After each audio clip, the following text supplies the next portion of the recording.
Hi, in this video we're going to talk about adding and subtracting rational expressions that have a common denominator.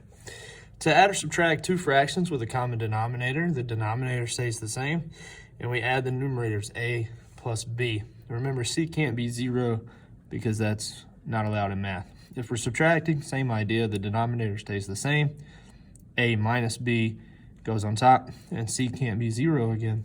So if we're looking at our first example, 7 over 16 plus 8 over 16, if we were to add those together, the denominator stays the same, and we add 7 and 8 together. 7 plus 8 is 15, so we get 15 over 16. Same thing in subtracting. We're going to subtract the numerators. Denominator stays the same. 5 minus 1 is 4 over 9. The same principle applies when adding and subtracting rational expressions that contain variables. We want to add or subtract the numerators. We're going to place that over the common denominator. Step 3, we want to simplify the fraction if possible, and that goes back to the notes that we previously took.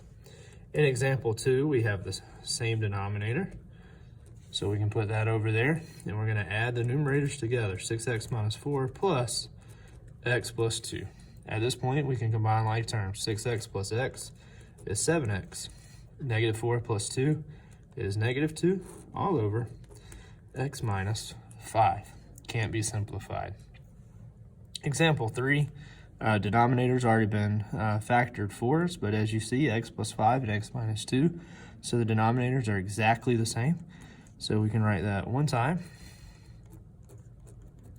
and we can add the numerators together. X squared plus 3x minus 2 plus 4x plus 12.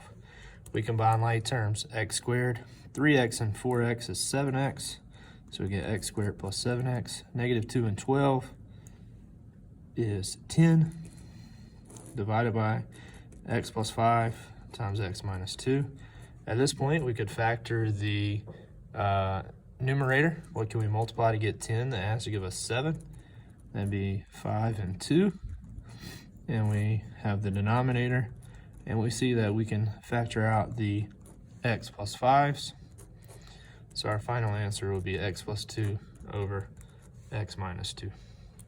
Example 4, we're subtracting. We got to be very careful when we subtract so that we distribute the negative, or keep change if you call it that. The denominator will stay the same, x squared plus 7x plus 12.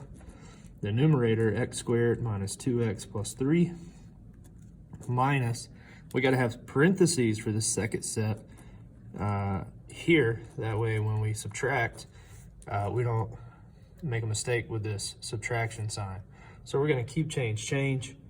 So the minus sign will become a plus sign.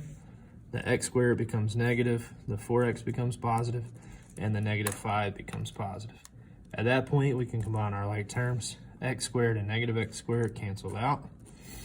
Negative 2x and 4x is 2x. And 3 plus 5 is 8. All over x squared plus 7x plus 12. We want to check to see if we can simplify any. So we're going to factor the top and bottom. We can divide the top by a 2. 2x divided by 2 is x, and 8 divided by 2 is 4. What can we multiply to get 12? That adds to give me 7. That would be 3 and 4. And we see that the x plus 4's cancel out. So our final simplified version of this subtraction problem, where we subtracted two rational expressions with variables, is 2 over x plus 3.